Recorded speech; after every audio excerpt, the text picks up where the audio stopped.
प्रिय मित्रों, आप सभी को नमस्कार। आज हम एक विशेष विषय पर और ध्यान देना मांगते हैं, और वो है कि हम धनवान कैसे बने। How to be rich. अच्छा लग रहा है ना सुनने में? क्या मेरे पास कोई मंत्र है बताने के लिए? जी नहीं, ऐसी बात नहीं है। आप पूरे मैसेज को जरूर सुनिए। जो आजकल जब हम देखते हैं चारों तरफ, तो लोग बहुत कोशिश करते हैं कि यार किसी तरह से मेरे पास ये हो, मेरे पास इतना पैसा हो, करोड़ों रुपया हो, मेरे पास धन संपत्ति हो, वेल्थ हो, लैंड हो, घर हो, बंगला हो। कहने का मतलब हर चीज उनके पास हो। कोई भी चीज ऐसी नहीं है जो वो उनसे वो नकार सकें। हर व्यक्ति चाहता है, और इसमें मैं नहीं सोचता हूं कि इसमें कोई बुराई है, अगर हम उसको सही रूप से उसका इस्तेमाल करें। परमेश्वर का वचन कहता है, पहली बात हम देखते हैं, परमेश्वर का वचन कहता है कि अगर जो परमेश्वर आपको देता है, चाहे वो धन संपत्ति हो या लैंड हो, घर हो, चीजें हो, ये परमेश्वर की ओर से एक आशीष है, और इसको आप सही रूप से इसका आनंद उठा सकते हैं, इसको एंजॉय कर सकते हैं। मैं आपके लिए पढ़ूंगा सबोपदेशक उसका 5वां अध्याय 19 पद। सबोपदेशक उसका 5वां अध्याय और 19 पद। वरन हर एक मनुष्य जिसे परमेश्वर ने धन संपत्ति दी हो और उनसे आनंद भोगने और उसमें से अपना भाग लेने और परिश्रम करते हुए आनंद को शक्ति भी दी हो, यह परमेश्वर का वरदान है। यह परमेश्वर का वरदान है। इस जीवन के दिन उसे बहुत स्मरण न रहेंगे, क्योंकि परमेश्वर उनकी सुनकर उनके मन को आनंदमय रखता है। अगर आपके पास धन दौलत है, संपत्ति है, वेल्थ है, परमेश्वर का धन्यवाद हो। भाई, परमेश्वर ने आपको दिया है, लेकिन आपको उसको सही रूप से इस्तेमाल करना है, गलत रूप में इस्तेमाल नहीं करना है ना। अब लेकिन इसमें एक बात को थोड़ा आपको ध्यान रखना है कि आप इस धन पर पूरा विश्वास न रखें। धन, you can not trust for eternity. अनंत काल के लिए आप इस पर विश्वास नहीं रख सकते हैं, क्योंकि परमेश्वर के वचन में बिल्कुल साफ रीति से लिखा हुआ है धनवानों के बारे में। धनवान होना बड़ी अच्छी बात है, बहुत खुशी की बात है अगर परमेश्वर ने आपको धन संपत्ति दौलत दिया है, लेकिन थोड़ा सा आपको होशियारी बरतना पड़ेगा। हम देखते हैं याकूब की पत्री और उसका पहला तिमोथी और उसका 6वां अध्याय, पहला तिमोथी उसका 6वां अध्याय मैं आपके लिए पढ़ूंगा। यहां पर क्या लिखा है? पर संतोष सहित भक्ति बड़ी कमाई है, क्योंकि न तो हम इस जगत में कुछ लाए हैं और न कुछ ले जा सकते हैं। लेकिन 9वें पद में क्या लिखा हुआ है, ये थोड़ा सा आपको ध्यान में रखना है।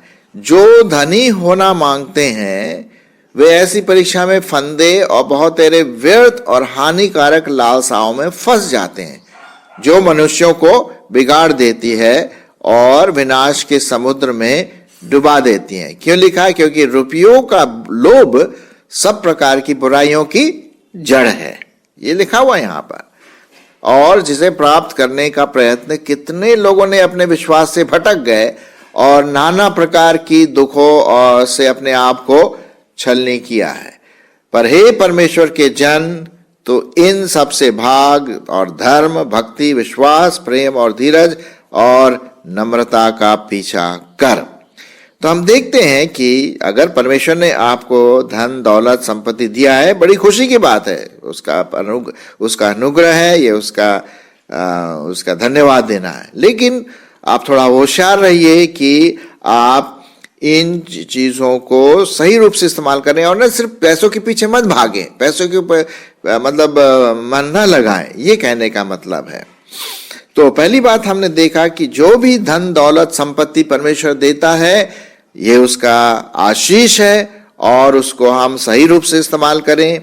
और विशेष करके जो हमारे भाई बहन हैं जिनको शायद पैसों की जरूरत है या किसी को चीज़ों की जरूरत है, उनके पास पैसे नहीं है, कोई किसी को अस्पताल जाना है उनके पास पैसे नहीं है, तो आप इस तरह से अपने धन दौलत को उनके साथ शेयर कर सकते हैं, अच्छे काम में लगा सकते हैं और जिससे कि हमारे दूसरे भाई बहन उनकी सहायता हो जाए। तो इस तरह से आप अच्छी तरह से इस्तेमाल कर सकते हैं। तो पहली बात हमने देखा कि it's a blessing to be rich. दूसरी बात, हमें रिच और किन किन बातों में होना है, सिर्फ पैसों में नहीं होना है। अगर पैसों में रिच हो गए और दूसरे बातों में धनवान नहीं बने तब तो बड़ी बैड न्यूज़ है। मैं आपके लिए पढ़ूंगा, हमें धनवान अच्छे कामों में भी होना है, अच्छे कामों में भी होना है।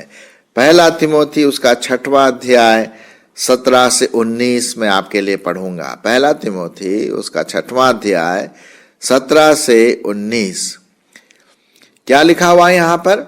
इस संसार के धनवानों को आज्ञा दे। क्या आज्ञा दें? कि भाई वो अभिमानी ना हो, मतलब अपने पैसों पर घमंड न करें।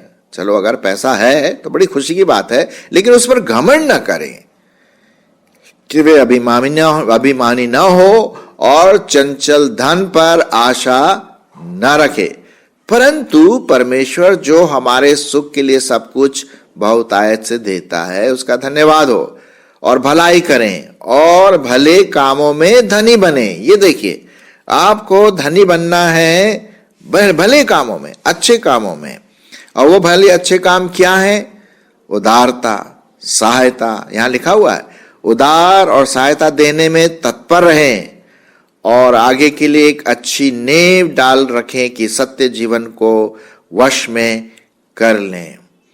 उदार बनना है। मेरे दोस्तों, आजकल हम बहुत कम दूसरों की सेवा करते हैं। हम में से कितने लोग जो अपना पैसा चर्च में लाते हैं, कितने लोग हैं जो अपना टाइट देते हैं? अच्छे काम है। परमेश्वर का वचन कहता है कि हमें दशमांश देना है, दूसरों की सहायता करना है, तभी हम भले कामों में धनी बनेंगे, है ना। उदारता दिखाना है, भलाई कर, भले कामों में धनी हो, ताकि जब हम भले कामों को गिनेंगे, जब परमेश्वर भले कामों को गिनेगा, वो बड़ा खुश होगा। अरे ये व्यक्ति तो बहुत धनी है अच्छे कामों में, सिर्फ पैसों में ही धनी नहीं है, लेकिन अच्छे काम में धनी बन जाए, भलाई में, उदारता में, दूसरों की सहायता में, दूसरों की प्रार्थना करने में, इन बातों में वो धनी बन जाए।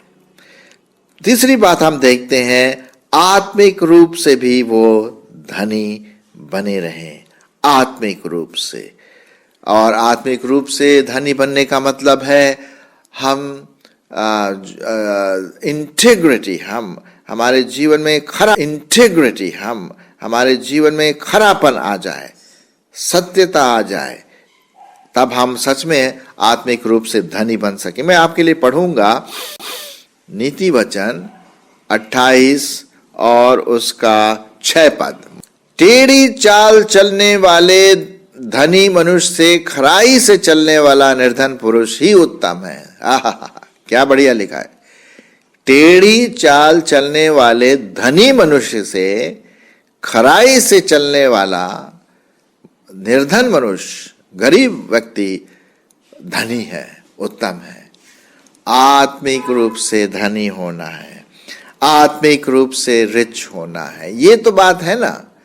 और अगर हमारे पास पैसा है लेकिन हमारे चाल टेढ़ा है, उल्टा सीधा है, खराई नहीं है, सत्यता नहीं है, आर्टिफिशियलिटी है, तो परमेश्वर का वचन कहता है कि उससे अच्छा तो भैया जो निर्धन व्यक्ति है, जो खराई से चलता है, वही धनी है। एक और पद मैं आपके लिए पढ़ूंगा, उसी का नीति वचन 28 का 20 पद लिखा हुआ है।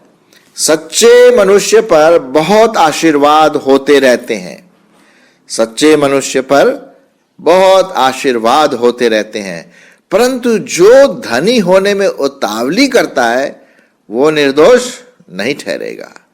मेरे दोस्तों, मेरे प्रियो, हम आत्मिक रूप से धनी बन जाए।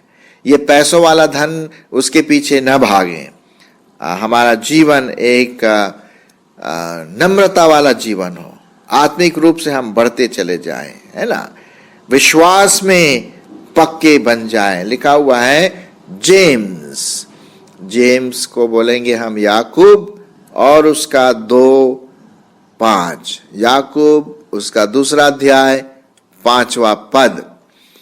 यहां पर इस प्रकार से लिखा हुआ है कि हे मेरे प्रिय भाइयों सुनो, क्या परमेश्वर ने इस जगत के कंगालों को नहीं चुना कि विश्वास में क्या हो जाए, धनी हो जाए, और उस राज्य के अधिकारी हो जिसकी प्रतिज्ञा उसने उनसे की है जो उससे प्रेम रखते हैं। जी हां, हमें विश्वास में धनी होना है। यहां पर नहीं लिखा पैसों में धनी होना है, विश्वास में। आप क्या अपने विश्वास में बढ़े हैं? यह प्रश्न है। क्या जब आपने पहले विश्वास किया, जब प्रभु यीशु मसीह को अपना जीवन दिया, क्या आप उसमें बढ़े हैं या वहीं पर पड़े हुए हैं? बिल्कुल बहुत।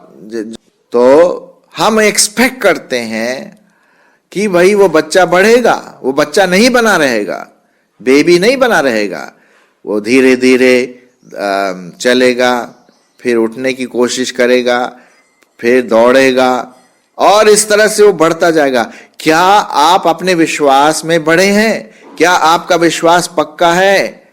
क्या प्रभु यीशु मसीह के वचन पर आपका पूर्ण विश्वास है? परमेश्वर पिता पर पूर्ण विश्वास है? ये है, उसमें धनी बनना है। और विश्वास में अगर धनी बनना है तो परमेश्वर का वचन सुनना और उस पर चलना मत छोड़िए। रोमियो 10:17 में क्या लिखा है?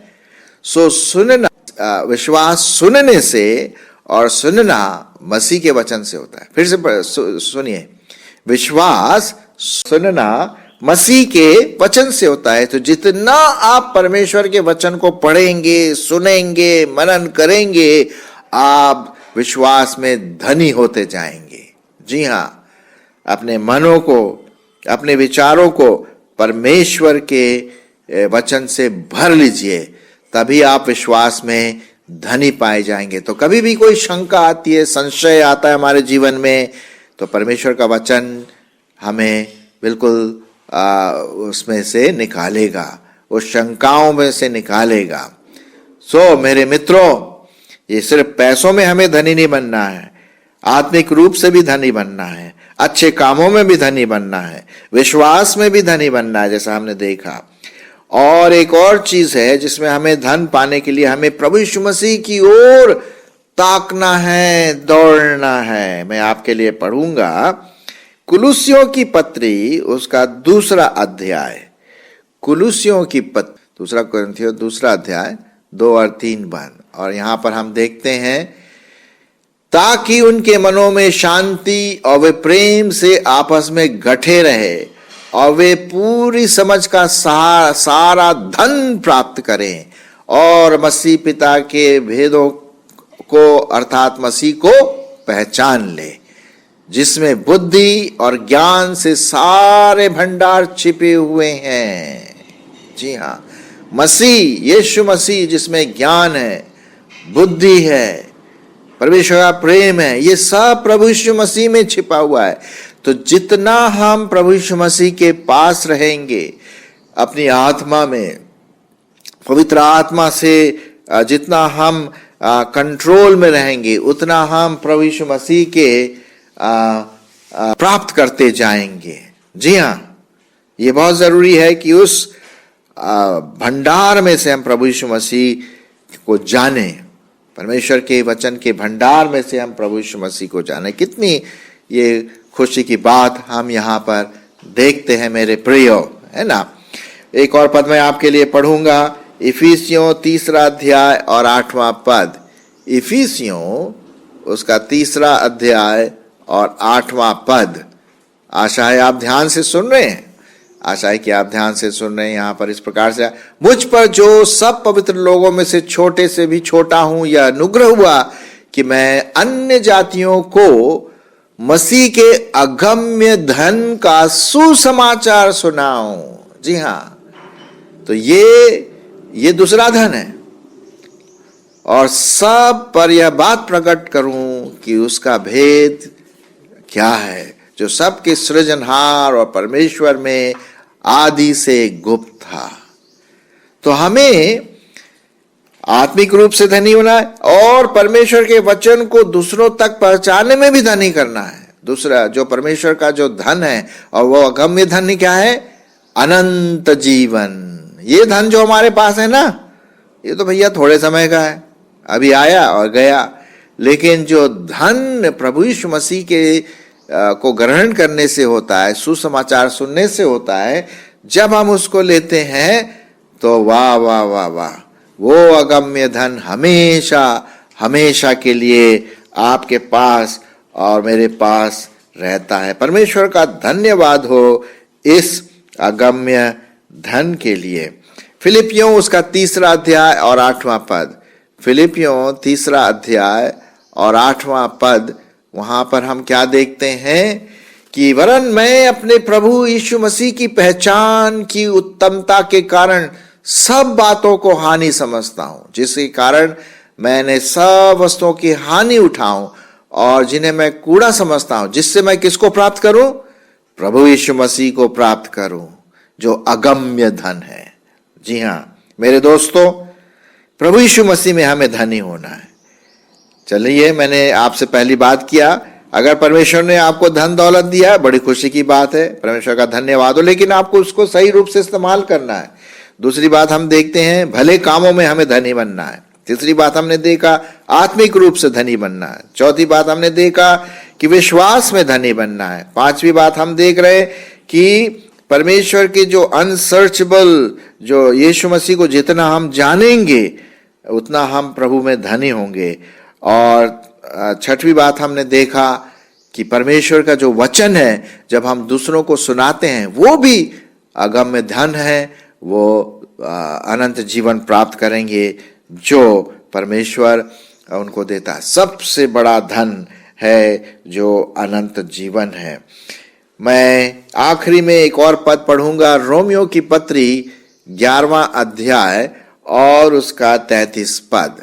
रोमियो की पत्री उसका 11वां अध्याय 33 पद, यहां पर लिखा हुआ है, आहा, परमेश्वर का धन और बुद्धि और ज्ञान क्या ही गंभीर है, उसके विचार कैसे अथाह और उसके मार्ग कैसे अगम है।